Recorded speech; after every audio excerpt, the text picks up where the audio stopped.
नमस्कार दोस्तों, आप सभी का मिनिमलिस्ट राइस के यूट्यूब चैनल पे स्वागत है। हम बात करने वाले हैं यूपी पीसीएस करंट अफेयर के बारे में। क्या क्या करंट अफेयर हैं जो इम्पोर्टेंट है यूपी पीसीएस के लिए, जो कि होने वाला है 17 मार्च को। अब इसमें बहुत कम टाइम बचा हुआ है, तो इस कॉन्टेक्स्ट में ये इम्पोर्टेंट हो जाता है कि हम अपने टाइम को बहुत ही जुडिशियसली अलोकेट करें फॉर डिफरेंट सब्जेक्ट्स और फॉर डिफरेंट टॉपिक्स। तो इसी कॉन्टेक्स्ट में करंट अफेयर का रोल बहुत ज्यादा हो जाता है, क्योंकि करंट अफेयर से काफी क्वेश्चंस आते हैं, even questions which come from static part. जो स्टैटिक पार्ट से क्वेश्चन आता है वो भी कई बार करंट अफेयर से लिंक करके आता है। तो अगर उस कॉन्टेक्स्ट में देखते हैं हम, तो करंट अफेयर का रोल काफी बढ़ जाता है। तो इसीलिए हमारा पर्पस क्या होने वाला है, क्यों हम पढ़ने वाले हैं ऐसे। दो रीजन है इसके बेसिक ब्रॉडली। एक तो जो ऑडियो विजुअल इम्पैक्ट होता है लर्निंग का, और जो मेथड है लर्निंग का, वो काफी इफेक्टिव मेथड माना जाता है। और जब आप कोई चीज देखते हैं, कोई चीज सुनते हैं, तो उसका प्रभाव, उसका इम्पैक्ट आपके ऊपर काफी ज्यादा टाइम तक रहता है। तो अगर आपको करंट अफेयर ये बोल के पढ़ाया जा रहा है, सुनाया जा रहा है, so you will be more willing to, और आपका जो रिटेंशन है, रिटेंशन ऑफ इंफॉर्मेशन, वो काफी अच्छा रहेगा। अब क्योंकि यहाँ पे मोस्टली फैक्चुअल चीजें डिस्कस की जाएंगी, टू द पॉइंट चीजें डिस्कस की जाएंगी, जो कि आपके प्रीलिम्स के पॉइंट ऑफ व्यू से बहुत इंपॉर्टेंट है। सो उसी के पॉइंट ऑफ व्यू से हम यहाँ पे डिस्कस करने वाले हैं। सो ऐसी इंफॉर्मेशन अगर आप बार बार सुन रहे हो, बार बार देख रहे हो, सो वो आपके दिमाग में बैठ जाती हैं, और जब भी आप वहां पे पेपर अटेम्प्ट करोगे, so you will be more likely to fetch this information.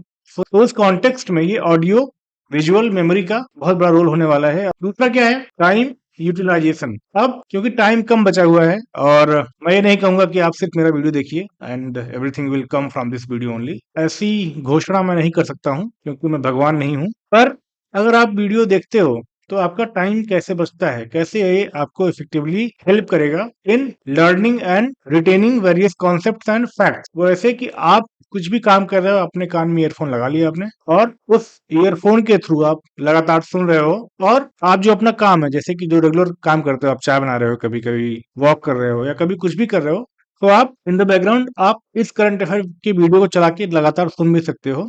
उससे क्या होगा कि जो आपकी रिटेंशन है, दैट विल आल्सो इंक्रीज। जो आपका टाइम है, उसको आप इफेक्टिवली यूटिलाइज कर पाओगे, और जो फैक्चुअल चीजें हैं उनको समझने में, उनको याद रखने में, इस तरह से आपको हेल्प मिलेगी। तो ये दो ब्रॉड इसके ऑब्जेक्टिव्स हैं। दूसरा एक और करने वाले हैं चीज हम, कि वीडियोस को थोड़ा शॉर्ट रखेंगे, सो दैट आप बोर ना हो। क्योंकि लॉन्ग वीडियोस में क्या होता है कि एक टाइम के बाद आपका जो अटेंशन है वो आप लूज कर जाते हो। तो लॉन्ग वीडियो आप सुनते होगा, अनलेस कि वो एक कोई स्टोरी फॉर्मेट में हो। अब क्योंकि हमें यहाँ फैक्चुअल चीजें पढ़नी है, तो वो चीजें स्टोरी फॉर्मेट में नहीं बताई जा सकती हैं। It needs to be said in a factual manner. हाँ, हम चाहेंगे या हम प्रयास करेंगे कि उसको लिंक किया जा सके बहुत चीजों से, या डिफरेंट चीजों को एक साथ लिंक किया जा सके। जो चीजें आसपास हैं, जो चीजें एक दूसरे से रिलेटेड हैं, उनको क्लब करके पढ़ाया जाए। तो we will try to do that, जिससे कि आप एक चीजों को लिंक करके पढ़ें और रिटेंशन में आपको हेल्प मिले। तो उस कॉन्टेक्स्ट में हम ट्राई करेंगे कि चीजों को जोड़ के पढ़ाया जाए, चीजों को लिंक करके पढ़ाया जाए, चीजों को क्लब करके पढ़ाया जाए। पर वीडियो शॉर्ट ही रखेंगे, क्योंकि उससे जो आपका रिटेंशन है वो बढ़ जाएगा।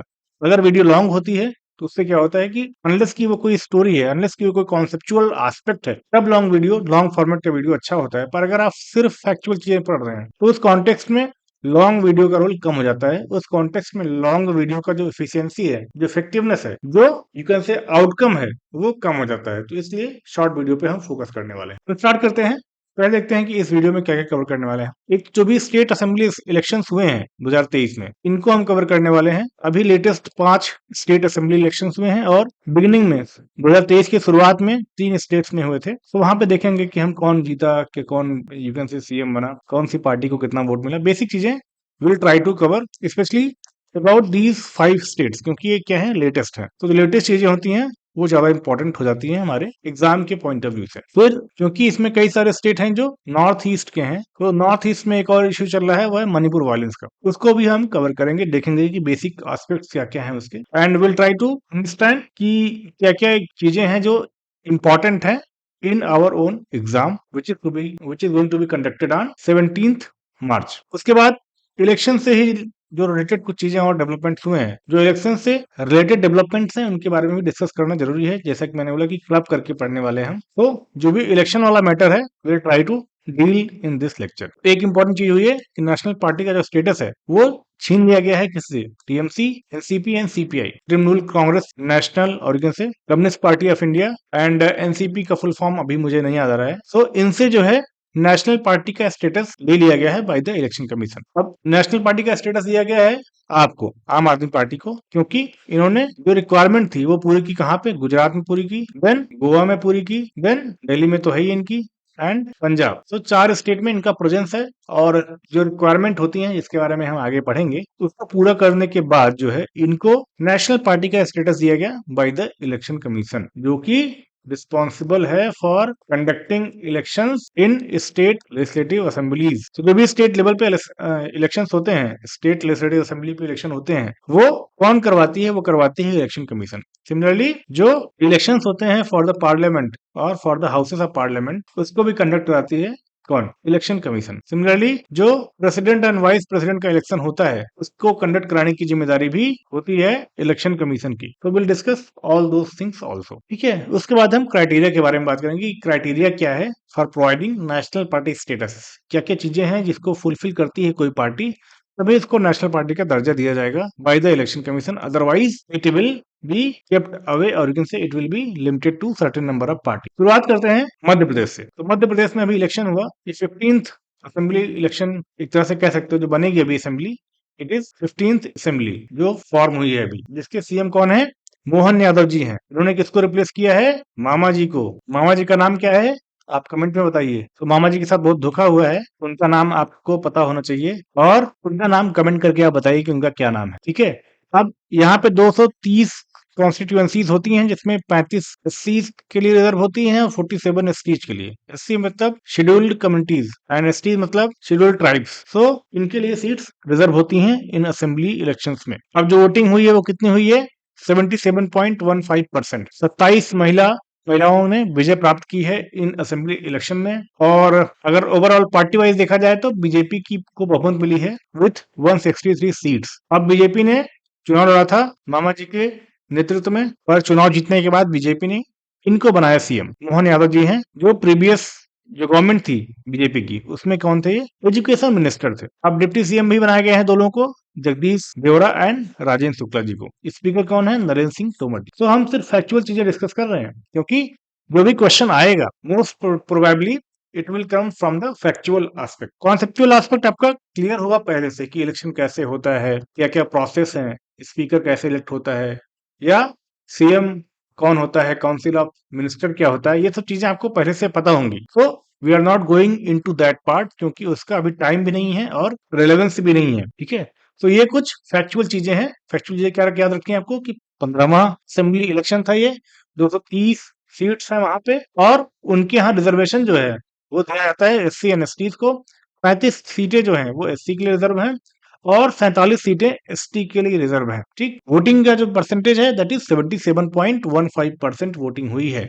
तो अगर 100 लोग वोट करने के लिए एलिजिबल थे तो 77.15 लोगों ने आके वोटिंग की है। ये काफी अच्छा नंबर है। It should also increase further, क्योंकि जितना ज्यादा वोटिंग होगा उतना ज्यादा डेमोक्रेसी को हम स्ट्रेंथन कर पाएंगे, ठीक। अब जो इलेक्शन हुआ उसमें 230 में से 27 महिलाओं ने विजय प्राप्त की। अब देख रहे हो आपकी अराउंड 11% ही महिलाओं का रिप्रेजेंटेशन है इन मध्य प्रदेश लेजिस्लेटिव असेंबली, जबकि जो वेटेज होगा इन ओवरऑल पॉपुलेशन वो होगा अराउंड 50%, और उनका रिप्रेजेंटेशन कम है यहाँ पे। तो आप अगर स्टेट लेवल का कोई एग्जाम लिखते हो, स्पेशली एमपी का कोई एग्जाम आप लिख रहे हो, वहां का आप मेंस लिख रहे हो, तो वहां पे इस डेटा को आप कोट कर सकते हो।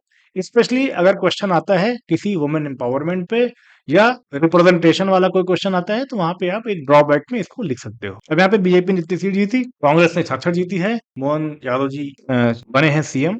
वो प्रीवियस मिनिस्टर्स में, प्रीवियस गवर्नमेंट में एजुकेशन मिनिस्टर थे। अब क्वेश्चन आ सकता है कि present chief minister of Madhya Pradesh was a minister in previous government, name the ministry. You can से which was the ministry held by the present CM Mohan Yadav ji in previous government.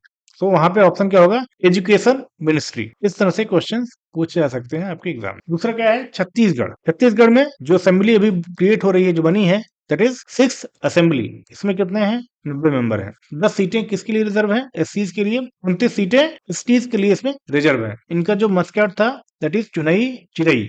ये कौन करता है? ये इलेक्शन कमीशन करती है, just to promote more voting by the people. जो लोग हैं, जो वोटर्स हैं, उनको जागरूक बनाने के लिए बहुत सारे कैंपेन चलाती है इलेक्शन कमीशन। और उसमें से ही ये चुनाई चिरई एक मैस्कट है जिसका यूज किया गया था by the election commission to promote more voting by the people, to sensitise people towards their participation in overall elections. यहाँ पे भी वोटिंग का जो परसेंटेज है वो काफी ठीक ठाक है, दैट इज 76%।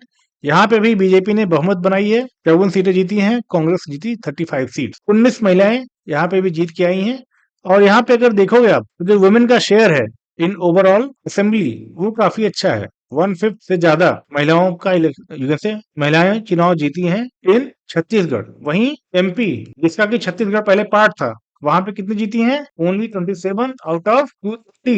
यहाँ पे 19 आउट ऑफ 90। तो आप देख लो कि यहाँ पे रिप्रेजेंटेशन अच्छा है। तो क्योंकि छत्तीसगढ़ यहाँ पे ट्राइबल कमिटीज ज्यादा हैं, एंड ट्राइबल कमिटीज में भी क्या होता है कि मोस्टली क्या होते हैं, मैट्रियार्कल होते हैं, या वुमेन्स के राइट्स इक्वली, या वुमेन्स जो है वहां पे उनका पार्टिसिपेशन मोर और लेस इक्वल होता है in various aspects of the community. So वहां पे आप देख सकते हो कि जो उनका शेयर है इन ओवरऑल सीट्स वो काफी अच्छा है in comparison to Madhya Pradesh. हालांकि ये अच्छा नहीं है, around it should be around 50%, क्योंकि जो उनका शेयर होगा इन ओवरऑल वोटर्स वो होगा अराउंड 50%। उनका जो शेयर होगा इन ओवरऑल यू कैन से पॉपुलेशन ऑफ छत्तीसगढ़ वो भी होगा करीब 50% के आसपास। पर उनका जो इलेक्शन में शेयर है, जो उनका असेंबली में शेयर है, वो सिर्फ 19 सीट है out of 90, which is around 1/5। 1/5 से थोड़ा सा ज्यादा है, ठीक, पर फिर भी कम है ये। अब यहाँ पे जो सीएम है उनका नाम क्या है? विष्णुदेव साई। ये सीएम है, ये चौथे इंडिविजुअल है टू होल्ड दिस पोजीशन जब से छत्तीसगढ़ स्टेट का फॉर्मेशन हुआ है। उसके बाद से चौथे ही चीफ मिनिस्टर हैं जिन्होंने जो कि बने हैं चीफ मिनिस्टर। अब ये पहले ट्राइबल चीफ मिनिस्टर हैं छत्तीसगढ़ के, ये भी इंपॉर्टेंट है। छत्तीसगढ़ कब बना था? आई थिंक 2000 में बना था छत्तीसगढ़ और झारखंड दे वर क्रिएटेड इन 2000। छत्तीसगढ़ बनाया गया था मध्य प्रदेश से और झारखंड बनाया गया था बिहार से, ठीक। तो ये चौथे इंडिविजुअल हैं टू होल्ड दिस पोजीशन और पहले ट्राइबल चीफ मिनिस्टर हैं। डिप्टी चीफ मिनिस्टर कौन है? अरुण साव और विजय शर्मा। रमन सिंह ये हैं speaker in the house of Chhattisgarh और in the legislative assembly of the Chhattisgarh. ये पहले चीफ मिनिस्टर भी रह चुके हैं। तो ये कुछ बेसिक डिटेल्स हैं अबाउट द छत्तीसगढ़। फिर बात आती है मिजोरम की। मिजोरम कहाँ आता है?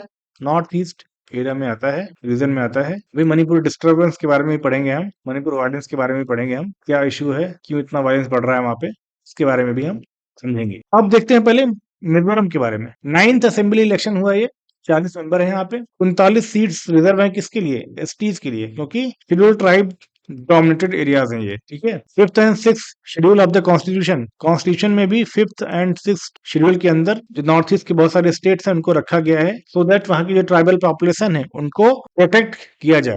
अब आप कमेंट में लिख के बताइए कि कौन से ऐसे स्टेट हैं जो 6th शेड्यूल में मेंशन्ड हैं, ठीक है। फिर आता है वोटर टर्नआउट। तो यहाँ पे पार्टिसिपेशन में काफी अच्छा है, एंड दैट इज अराउंड 88.66%। कौन सी पार्टी जीती है? Zoram people's movement. इन्होंने 27 सीट जीती है, किसमें से? 40 में से। तो इनकी क्लियर मेजोरिटी यहाँ पे है। मिजो नेशनल फ्रंट 10 सीट जीती है, बीजेपी 2 जीती है और आईएनसी 1 सीट जीती है। लंदू होमा इनके सीएम है, जो कि है किससे? जोरम पीपल मूवमेंट पार्टी से। तो ये हो गए मिजोरम के बारे में। अब बात करते हैं राजस्थान की। तो यहाँ पे 199 मेंबर्स का के लिए असेंबली इलेक्शन हुआ था। और आप पूछोगे कि एक क्यों नहीं हुआ? क्योंकि एक सीट यहाँ पे रिजर्व है, या नॉमिनेशन के थ्रू फिल किया जाता है। नॉमिनेट कौन करता है? नॉमिनेट करता है यहाँ पे गवर्नर, ठीक। 34 सीटें जो है वो एससी के लिए हैं, 25 सीटें हैं वो एसटी के लिए रिजर्व हैं। वोटिंग हुई है 74.62%। बीजेपी को यहाँ बहुमत मिली है 115 सीटों के साथ, और कांग्रेस को यहाँ भी हार देख का सामना करना पड़ रहा है विथ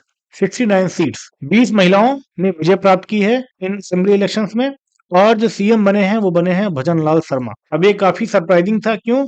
क्योंकि और भी बहुत सारे वहां पे से एक्सपीरियंस्ड लीडर्स थे, पर उनको सीएम ना बना के भजन लाल शर्मा जी को सीएम बनाया गया बाय द बीजेपी। और ये पहली बार एमएलए का चुनाव जीते हैं। कहां से जीते हैं? संगनेर से। अब ये इंपॉर्टेंट रहता है क्योंकि ये न्यूज में रहे हैं।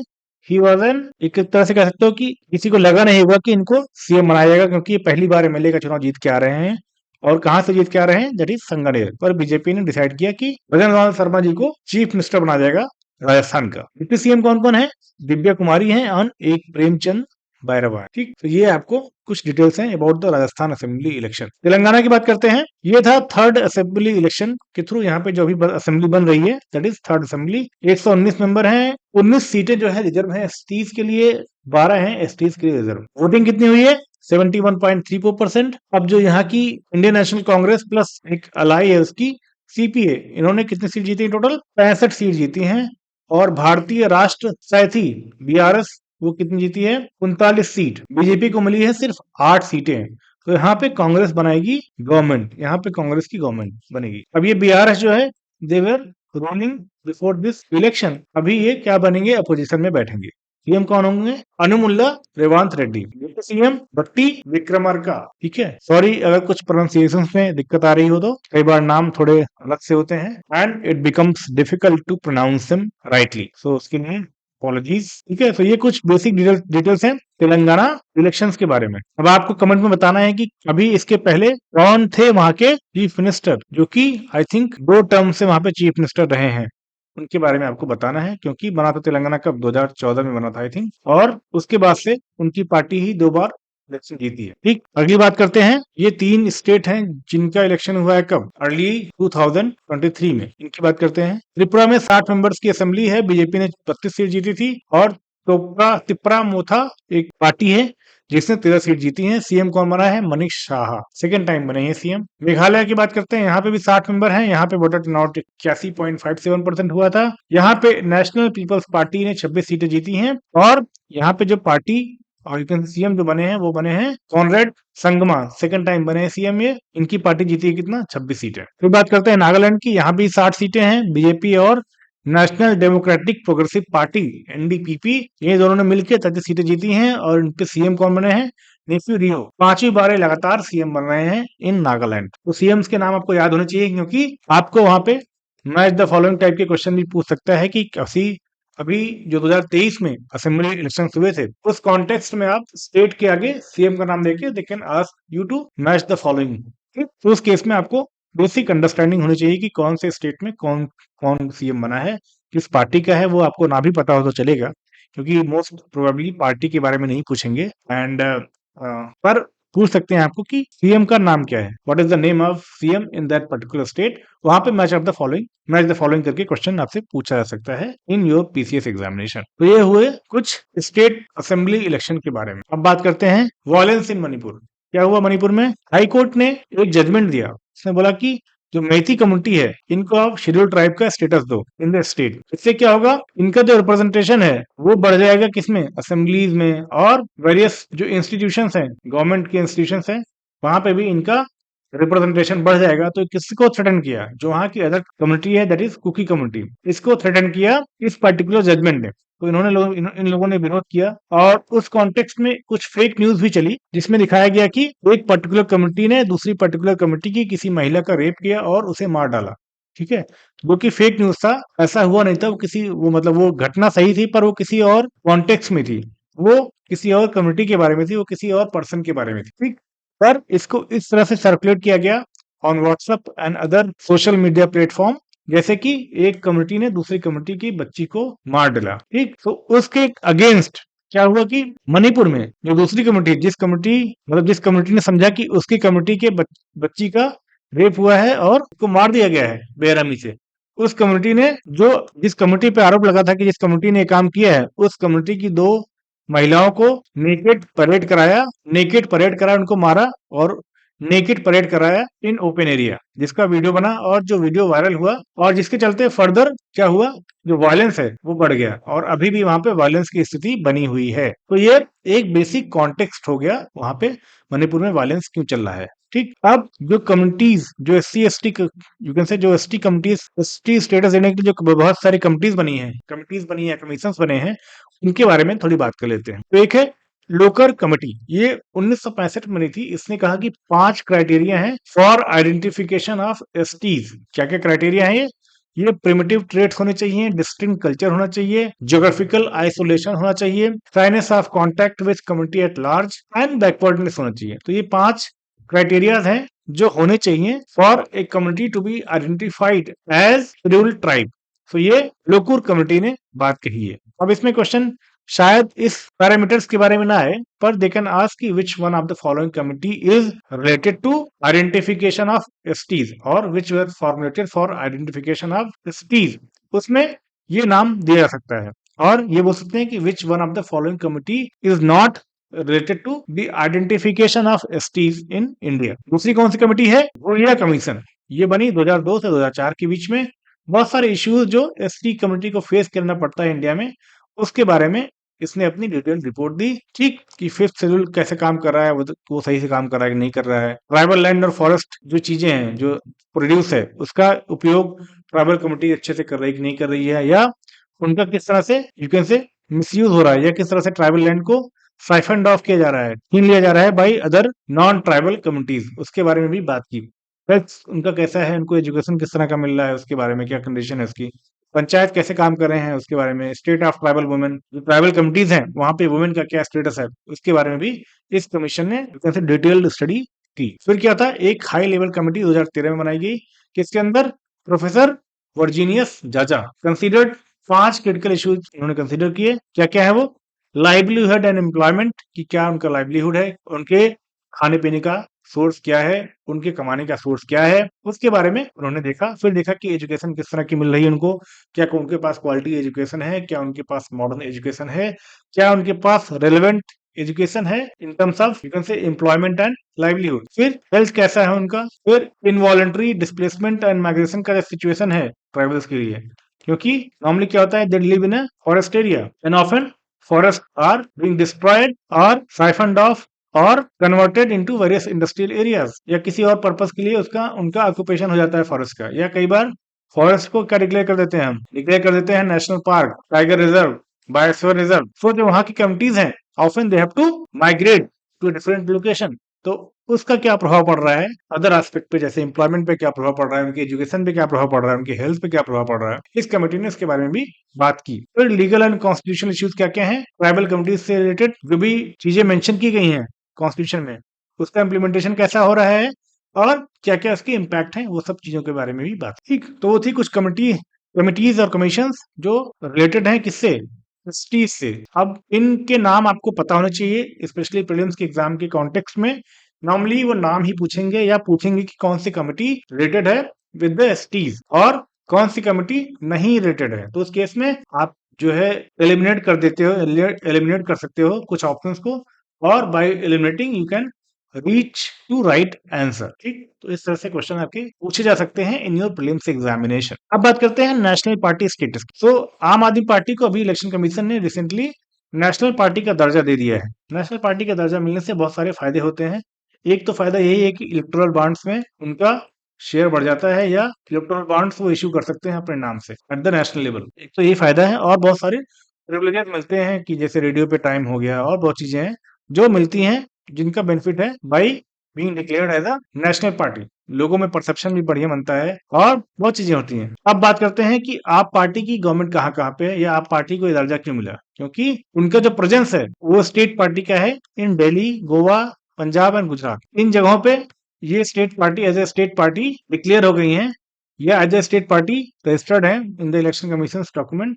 और कोई भी पार्टी अगर 4 स्टेट में एज ए स्टेट पार्टी से एस्टेब्लिश्ड है, तो उस कॉन्टेक्स्ट में इलेक्शन कमीशन उसको देती है नेशनल पार्टी का दर्जा। तो मिनिमम 4 स्टेट में अगर आप एज ए स्टेट पार्टी हैं, इसका मतलब है कि आपका नेशनल पार्टी का स्टेटस आपको दिया जाएगा इलेक्शन कमीशन के द्वारा।